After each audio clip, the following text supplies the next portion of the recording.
Today is the one-ish year anniversary of the Amazing Venomized Circus, the most viewed series on this channel to date. And now that we've gotten 2 new episodes this year, I wanted to jump back in and try venomizing some more of them. Now, did I wrap up the story of that series pretty nicely in the 2 to 3 parts that it did put out? Yes.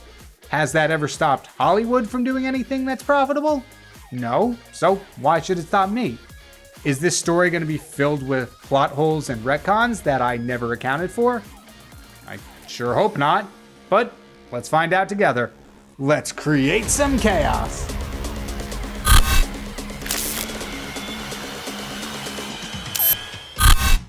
Rise and shine, my little adventurers! A new day of wonder awaits! Caine called out to a group of characters who were just entering into the main area of the circus. The last few days had been a whirlwind of horrors that they were still recovering from. A strange goopy entity had infected the digital circus and essentially possessed everyone who had inhabited it, including Caine.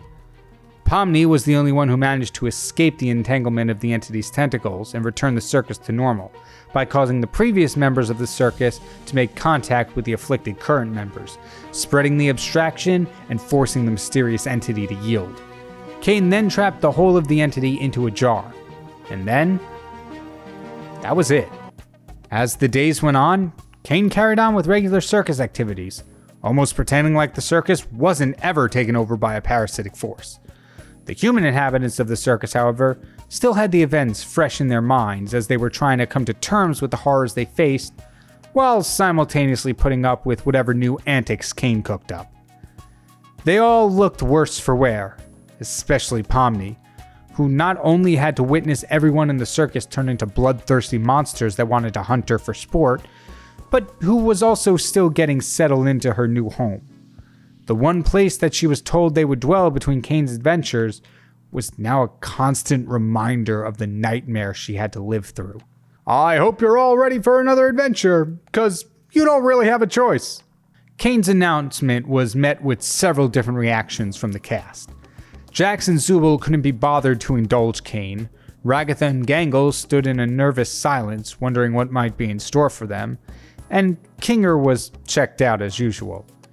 However, Pomni had a small glimmer of hope on her face, hesitant yet eager to hear what Caine had to say. Today you'll be taking a trip to the Candy Kingdom, where you'll learn more about your mission for the day. Caine snapped his fingers and a portal opened in the middle of the circus. Looking through it, everyone could see a world that was just as vibrant as the colorful circus around them. The pink sugar-coated ground stretched for miles, interrupted only by a huge castle that seemed to touch the sky. There was a short burst of wind, and to everyone's surprise, Pomni had stepped through the portal first. She looked back at everyone else, motioning for them to follow. Though it wasn't excitement that made her step through it, but rather anxiety. Have fun, my little sweet treats! Reluctantly, Ragatha, Jax, Zubul, Kinger, and Gangle all followed Pomni through the portal as Caine wished them farewell. The group made their way to the castle, where they were welcomed with open arms and taken to meet the princess. They waited for the princess's arrival in the courtyard. Eventually, the princess stepped out onto the balcony and addressed the crowd standing around her. Rejoice, everyone, for God has sent his servants to aid us. She then turned her attention to the group of 6 and spoke to them in a much quieter voice as she made her way down the steps to ground level. Thank you for coming. Recently, we've been attacked by a group of 3 bandits who stole valuable supplies from us and escaped in a tanker truck. We need you to retrieve it. Please, take this truck and help us to make things right. As she finished speaking, a big 18-wheeler rolled into view. Once more, Pomni was the first to step into it, more than ready to get as far away from the circus as possible. The rest of the group filed into the truck, and they drove through the gate, ready to hunt down some bandits. The group drove for what felt like hours across the sugared desert landscape, their search coming up more than empty. This is getting ridiculous. We've been searching forever, and we haven't even come across even a tumbleweed, much less a group of bandits. What do you mean we? We've all been searching while you took a nap as soon as we left the castle. I wasn't napping. I was saving my eyes for the right moment. Ah, look! Up ahead! Off in the distance, Ragatha spotted a makeshift campfire that seemed to be surrounded by two silhouetted figures. A few feet away from them was a big truck that matched the description of what the princess had told them about. You're welcome. Ragatha ignored Jax's unhelpful comments and focused on the campfire, studying it closely. Something wasn't right, but she just couldn't put her finger on it. By then, Pomni had joined Ragatha in the front seat and was looking at the rapidly approaching scene before them. She could sense something was amiss as well. She looked at the campfire, and suddenly, her eyes grew wide. Wait, she exclaimed. Where's the third one? Then, from out of nowhere, their truck lurched to the side, hit by an unseen force. It tipped over and started rolling across the ground, flinging its inhabitants around like clothes in a washing machine. The truck steadied as Pomni's vision faded in and out of focus. She tried to pull herself out of the upturned vehicle. Everyone seemed to be alive and conscious, if a little banged up. She turned back toward the direction of the campfire and saw a huge, hulking figure approaching them. It was a green crocodile seemingly made out of gummy-like material, wearing a cowboy hat. It got closer and closer each time her vision blurred and unblurred until it was standing right in front of her. The figure reached down and picked Pomni up by her head, and as her vision focused one more time, she gasped. She found herself looking into a set of blank white eyes. She looked down and saw the figure's green skin was being covered by a dark, goopy substance.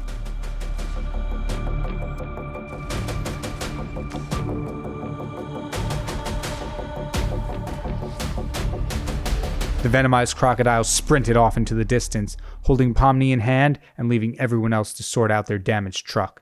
Oh no! That thing took Pomni! That's unfortunate. Now, how about us? The remaining 5 of them all crawled out of the truck to survey the damage. The bandits' attack did a number on it, but it didn't appear to be completely totaled. If we figure out a way to flip it over, we may be able to get it running again. To some capacity. With no other immediate options, they all began pushing on the side of the truck. The truck tilted, but they couldn't get it to turn over completely. They tried over and over with no luck. Each time the truck would move, but not enough to get it to turn right side up. This is pointless. What is even our plan once we get this truck upright? We find Pomni, of course. That venom thing ran off with her. Ragatha waited for another snarky remark from Jax, but to her surprise, none came. She looked around and realized that he wasn't even standing with the rest of them. It was only the sound of struggling that clued her into where he was. She walked around the truck and saw Jax was sitting on top of one of the bandits that was sitting around the campfire, with a shotgun pointed at his head. The other bandit, who was standing beside his companion, noticed Ragatha as she rounded the truck and began pleading with her. Hi there. Do you think you can maybe tell your friend to get off my friend? And why would we do that? Ragatha put her hands on her hips and glared at the bandit. You're the reason we're in this situation to begin with. Yeah, sorry about that. We don't really want to be a part of this either. Boss has been acting really weird lately, and we just saw him run off with your friend. We want to find him, and if we do, maybe we'll find your friend as well. The possibility of finding Pomni softened Ragatha's expression. She weighed the bandits' proposal against their other options. They could either take their chances with the bandits and go after Pomni sooner rather than later, or they could continue trying to flip over the beat-up truck, which already proved to be ineffective. Jax, let him go. Ragatha spoke to him without ever taking her eyes off the bandits. Jax begrudgingly complied and stood back up, making sure to accidentally kick the bandit in the head on his way up. So, what's the plan now? Ragatha said, crossing her arms again. How do we find Pomni and your boss? We can use the truck that we borrowed from the princess. The monstrous crocodile continued running across the desert plains.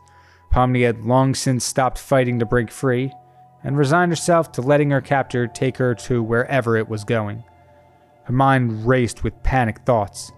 She had no clue where she was going or why the entity specifically wanted her, but even more, she cursed herself for thinking anywhere in this digital landscape would be safe from this goopy nightmare. But even that raised more questions. Didn't Caine trap the parasite back at the surface? How was it here now? She didn't know, nor did she really want to find out.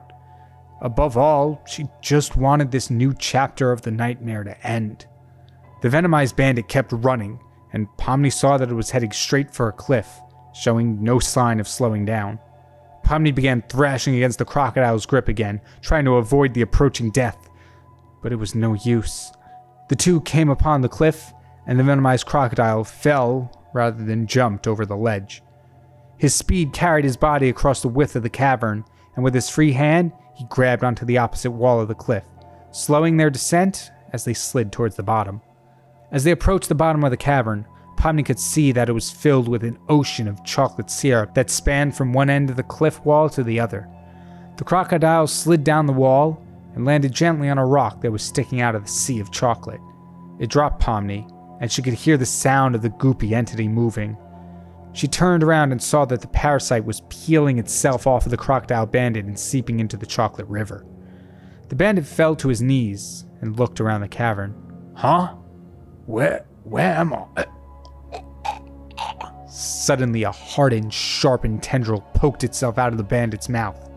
It retracted as quickly as it appeared, and the bandit's body went limp. His body slumped over and fell off the rock, slowly sinking into the chocolatey abyss. Pomni stared in horror at the spot where she last saw the bandit's body.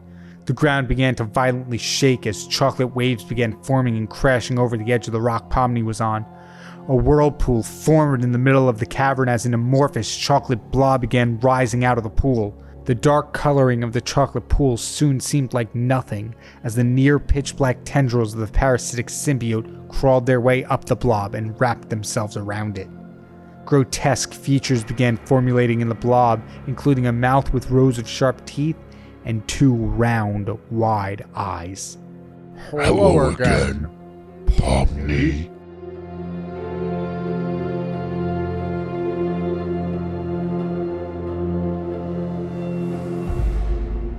Pomni stared up at the now venomized blob of chocolate, and the blob smiled back at her, its toothy grin filled with malice. How are ye? Pomni struggled to get the words out. It was one thing seeing the parasite latched onto the bandit, but staring at the towering sludge before her instilled a whole new level of fear into Pomni. Why was this thing here? And why did it insist on torturing just her? As if to answer her questions, the blob spoke, its gravelly voice piercing Pomni's ears. Did you really think you defeated us for good? We have to admit forcing us to relinquish control of the floating teeth was smart. But it wasn't enough to get rid of us for good. There is so much of this digital world that exists beyond what you can see. All we had to do was simply attach our part of ourselves to one of the invisible lines of code and wait. The face sunk into the chocolate pool and re-emerged behind Pomni. But she didn't turn to face it, instead keeping her eyes firmly fixed on the ground beneath her feet as she spoke. But why me? Why won't you leave me alone? What do you want from me? At first, you were simply the last one to be assimilated. But now, after that stunt you pulled, almost sacrificing yourself for the sake of victory, we crave the vigor and sense of fight you possess. Pomni whipped around to face the blob just as it began to launch itself at her. However, it stopped before it could reach her, as it noticed something falling right in front of its face. Pomni saw it too, and at first she couldn't make out what it was. It was only when she heard the sound of the hissing that she realized that a bundle of dynamite had landed inside the chocolate pool. She looked to the top of the cliff and saw a silhouette with long ears looking down at her. Hey, frowny clown, you may want to take cover. Not even 5 seconds later, The dynamite went off and a massive explosion filled the cavern and quickly rose to the top, launching Pomni into the air, where she landed at Jax's feet with a thud. Can't say I didn't warn ya. Pomni picked herself up and saw that everyone else was standing near a brand new looking truck. She ran over to them, eager to get as far away from the cliff as possible. Pomni, are you okay? Ragatha cried. I'm fine, but we need to get out of here now.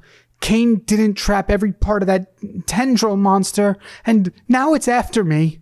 With Pomni's frantic warning, everyone piled into the truck.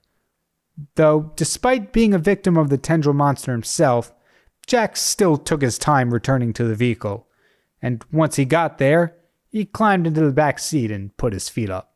Well, let's get moving, driver.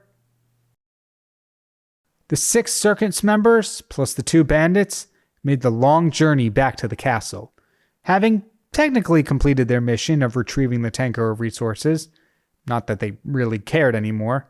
The guards let them through the gate, and they slowly pulled into the courtyard. They all climbed out of the truck as Ragatha called out to the princess.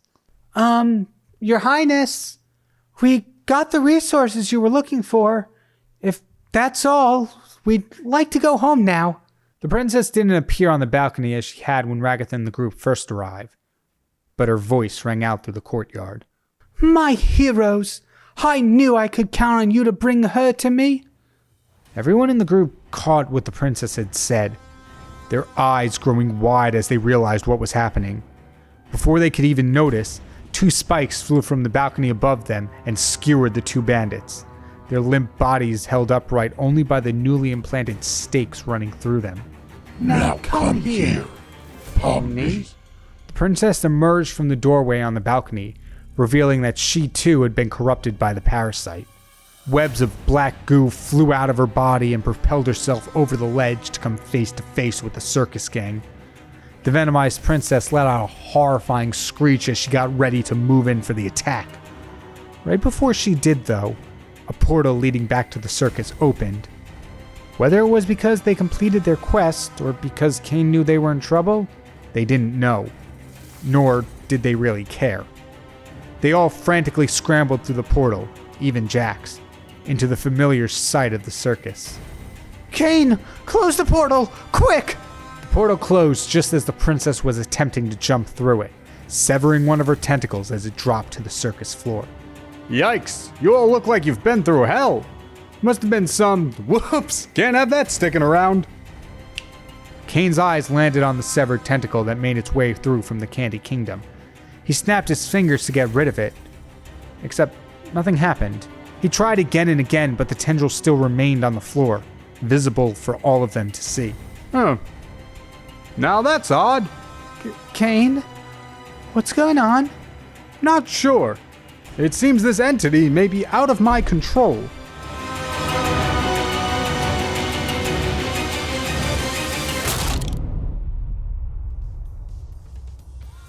Personally, I'd have to say this is my best, favorite, and, of course, darkest entry into the Amazing Venomized Circus series.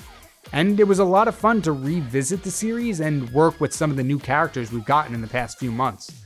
And of course, if you want to see it, there's always more to be venomized. Thank you all so much for watching. I hope you enjoyed this dive back into a KyngPin classic, even though it's only been like 364 days. But this was a lot of fun, and let me know if you want to see more. We got a couple characters from episode 3 of the Amazing Digital Circus that are yet to receive this treatment. If you were lost at any point during this episode, then I highly recommend you check out the first 3 parts of the Amazing Venomized Circus up top, or you could check out some other Venomized Circus that features an original character of mine, which may come into play sooner than you think. But that's the only teaser I'm going to leave you with this week. My name is KyngPin Creations, and I'll see you all in the next video. Take care, everyone.